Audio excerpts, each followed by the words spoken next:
Columbia university ਦੀ ਇੱਕ student ਨੂੰ DHS ਦੇ ਏਜੰਟਸ ਨੇ ਭੁਲੇਖੇ ਦੇ ਨਾਲ ਜਾ ਕੇ ਜਿਹੜਾ ਆ ਮਿਸ ਰਿਪਰੈਜ਼ੈਂਟ ਕਰਕੇ ਉਹਦੀ ਐਂਟਰੀ ਉਸ ਯੂਨੀਵਰਸਿਟੀ ਦੇ ਵਿੱਚ ਉਸ ਨੂੰ ਅਰੈਸਟ ਕਰ ਲਿਆ।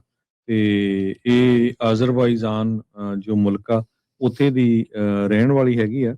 ਤੇ ਡਿਪਾਰਟਮੈਂਟ ਆਫ ਹੋਮਲੈਂਡ ਸਿਕਿਉਰਿਟੀ ਨੇ ਕਨਫਰਮ ਕੀਤਾ ਵੀ ਇਮੀਗ੍ਰੇਸ਼ਨ ਕਸਟਮ ਇਨਫੋਰਸਮੈਂਟ ਦੇ ਏਜੰਟਸ ਨੇ ਐਲਮੀਨਾ ਅਗੋਇਆ ਉਸ ਨੂੰ ਅਰੈਸਟ ਕੀਤਾ, ਜੋ ਕਿ ਅਜ਼ਰਬਾਈਜਾਨ ਮੁਲਕ ਦੀ ਰਹਿਣ ਵਾਲੀ ਆ। ਕਹਿੰਦੇ ਵੀ ਉਹਦਾ ਜਿਹੜਾ ਸਟੂਡੈਂਟ ਵੀਜ਼ਾ ਸੀ 2016 ਚ ਇੱਕ ਤਰ੍ਹਾਂ ਦੇ ਨਾਲ ਕੈਂਸਲ ਹੋ ਗਿਆ, ਟਰਮੀਨੇਟ ਹੋ ਗਿਆ ਸੀ for failing to attend classes. Building manager ਤੇ ਜਿਹੜਾ ਉਹਦਾ ਰੂਮਮੇਟ ਸੀ ਉਹਨਾਂ ਨੇ ਅਪਾਰਟਮੈਂਟ ਦੇ ਵਿੱਚ ਇਹਨਾਂ ਨੂੰ ਆਣ ਦਿੱਤਾ ਤੇ ਬਾਅਦ ਦੇ ਵਿੱਚ ਲੈ ਗਿਆ ਤੇ ਜੋ ਨਿਊਯਾਰਕ ਦੇ ਮੇਅਰ ਆ ਹਮਦਾਨੀ, ਉਹਨਾਂ ਨੂੰ ਵਿੱਚ ਇਨਵੋਲਵ ਹੋਣਾ ਪਿਆ। ਉਹਨਾਂ ਨੇ ਪ੍ਰੈਜ਼ੀਡੈਂਟ ਟਰੰਪ ਉਹਨਾਂ ਨੂੰ ਕਾਲ ਕੀਤੀ ਤੇ ਹੁਣ ਖਬਰ ਇਹ ਆ ਰਹੀ ਆ ਵੀ ਉਸ ਨੂੰ ਜਿਹੜਾ ਆ ਛੱਡ ਦਿੱਤਾ ਗਿਆ ਹੈਗਾ ਆ।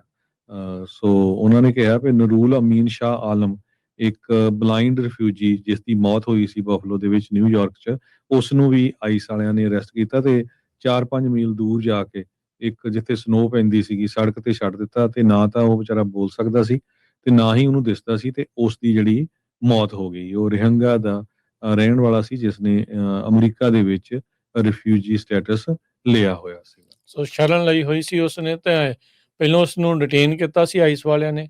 ਫਿਰ ਜਦੋਂ ਡਿਪੋਰਟ ਕਰਨ 'ਚ ਨਾਕਾਮਯਾਬ ਰਹੇ ਤਾਂ ਉਹਨੂੰ ਘਰ ਤੋਂ ਕਹਿੰਦੇ 5 ਮੀਲ ਦੂਰ ਛੱਡ ਦਿੱਤਾ। ਉਹ ਅੰਨਾ ਵਿਚਾਰਾ ਇੱਕ ਹਿਸਾਬ ਦੇ ਨਾਲ ਸੀਗਾ, ਤਕਰੀਬਨ ਕਹਿੰਦੇ ਪੂਰਾ ਹੀ ਅੰਨਾ ਸੀਗਾ, ਉਸਨੂੰ ਦਿਸਦਾ ਨਹੀਂ ਸੀ। ਹੈਲਪਿੰਗ ਸਟਿਕ ਉਹਨੂੰ ਚਾਹੀਦੀ ਸੀ ਤੇ ਬਰਫ਼ ਪੈਂਦੀ ਦੇ ਵਿੱਚ ਛੱਡਤੇ ਤੇ ਉਸ ਦੀ ਬਾਅਦ ਦੇ ਵਿੱਚ ਲਾਸ਼ ਮਿਲੀ ਹੈਗੀ ਆ। ਸੋ ਇਹ ਕਾਫੀ ਜਿਹੜਾ ਰੌਲਾ ਰੱਪਾ ਹੈ ਇਸ ਟਾਈਮ ਇਸ ਬਾਬਤ, ਉਸ ਰੋਹਿੰਗਿਆ ਦੇ ਰਿਫਿਊਜੀ ਦੇ ਬਾਬਤ ਚੱਲ ਰਿਹਾ ਆ। ਜਿਹੜਾ ਜ਼ੋਹਰਾਨ ਮਮਦਾਨੀ ਆ ਨਿਊਯਾਰਕ ਦਾ ਨਵਾਂ ਚੁਣਿਆ ਗਿਆ ਮੇਅਰ, ਉਸਨੇ ਅੱਜ ਮੁਲਾਕਾਤ ਕੀਤੀ ਆ ਰਾਸ਼ਟਰਪਤੀ ਟਰੰਪ ਦੇ ਨਾਲ। ਦੋਨਾਂ ਦੀਆਂ ਜਿਹੜੀਆਂ ਤਸਵੀਰਾਂ ਆ ਉਹ ਸਾਹਮਣੇ ਆਈਆਂ ਆ। ਕੁਛ ਮਹੀਨੇ ਪਹਿਲਾਂ ਵੀ ਇਹਨਾਂ ਦੋਨਾਂ ਦੀ ਜਿਹੜੀ ਮੁਲਾਕਾਤ ਇਹ ਮਮਦਾਨੀ ਦੇ ਜਿੱਤਣ ਤੋਂ ਬਾਅਦ ਦੇ ਵਿੱਚ ਹੋਈ ਸੀ। ਤੇ ਇਹ ਦੱਸਿਆ ਗਿਆ ਆ ਵੀ ਇਹਨਾਂ ਨੇ ਇਹ ਆਖਿਆ ਆ ਵੀ ਟਰੰਪ ਹੁਣਾਂ ਦੇ ਕੋਲ ਉਹਨਾਂ ਨੇ ਪ੍ਰਪੋਜ਼ਲ ਲੈ ਕੇ ਗਏ ਆ ਵੀ 12,000 ਹਾਊਸਿੰਗ ਯੂਨਿਟ ਨਿਊਯਾਰਕ ਦੇ ਵਿੱਚ ਬਣਾਉਣ ਦੇ ਲਈ।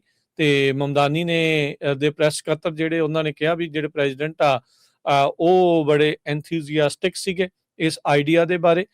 ਸੋ ਹੋ ਸਕਦਾ ਹੈ ਵੀ ਫੈਡਰਲ ਇਨਵੈਸਟਮੈਂਟ ਇਹ ਹਾਊਸਿੰਗ ਦੇ ਲਈ ਕਹਿੰਦੇ ਪਹਿਲੀ ਵਾਰ ਪਿਛਲੇ 50 ਸਾਲਾਂ ਦੇ ਇਤਿਹਾਸ 'ਚ ਉਹ ਉੱਥੇ ਹੋ ਸਕਦੀ ਹੈਗੀ ਆ।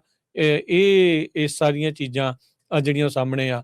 ਮਮਦਾਨੀ ਦੇ ਜਿਹੜੇ ਸਾਥੀ ਆ ਉਹਨਾਂ ਨੇ ਇੱਕ fake front page New York daily ਦੇ ਬਣਾ ਕੇ ਜਿਹੜੇ ਉਹ ਲੈ ਕੇ ਗਏ, ਜਿਸ ਦੀਆਂ ਤਸਵੀਰਾਂ ਇਸ ਮੌਕੇ ਕਾਫੀ ਵਾਇਰਲ ਹੋ ਰਹੀਆਂ ਆ। ਸੋ ਜਿਹਦੇ ਵਿੱਚ Trump to city let's build backs new era of housing, Trump ਹੁਣਾਂ ਦੀ ਫੋਟੋ। ਸੋ ਜਿੱਦਾਂ ਤੁਸੀਂ ਕਹਿ ਲਓ ਵੀ ਟਰੰਪ ਹੁਣਾਂ ਨੂੰ ਪੂਰਾ ਜਿਹੜਾ ਮੱਖਣ ਲਾ ਰਹੇ ਆ ਮਮਦਾਨੀ, ਵੀ ਉਹਨਾਂ ਦੇ ਜਿਹੜੇ ਕਾਰਜ ਆ ਜਾਂ ਉਹਨਾਂ ਦੇ ਕੰਮ ਆ ਉਸ ਨੂੰ ਜਿਹੜਾ ਉਹ ਕਰ ਦੇਣ। ਤੇ ਇਹ ਜਿਹੜੀ ਬੀਬੀ ਨੂੰ ਛੱਡਿਆ ਹਰਜੋਤ ਸਿੰਘ ਜੀ ਕੋਲੰਬੀਆ ਯੂਨੀਵਰਸਿਟੀ ਵਾਲੀ, ਇਹਦੀ ਗੱਲ ਵੀ ਮਮਦਾਨੀ ਨੇ ਕਹਿੰਦੇ ਉੱਥੇ ਜਾ ਕੇ ਜਿਹੜੀ ਉਹ ਕੀਤੀ ਸੀ। ਜਿਹੜੀ ਮੀਟਿੰਗ ਤੋਂ ਬਾਅਦ 'ਚ ਟਰੰਪ ਤੋਂ ਕਹਿੰਦੇ ਵੀ ਉਹਨਾਂ ਨੂੰ ਕਾਲ ਆਈ ਤੇ ਉਹਨਾਂ ਨੇ ਕਿਹਾ ਵੀ ਉਹ ਉਸ ਨੂੰ ਛੱਡਣ ਜਾ ਰਹੇ ਹੈਗੇ। ਅਗਲੀ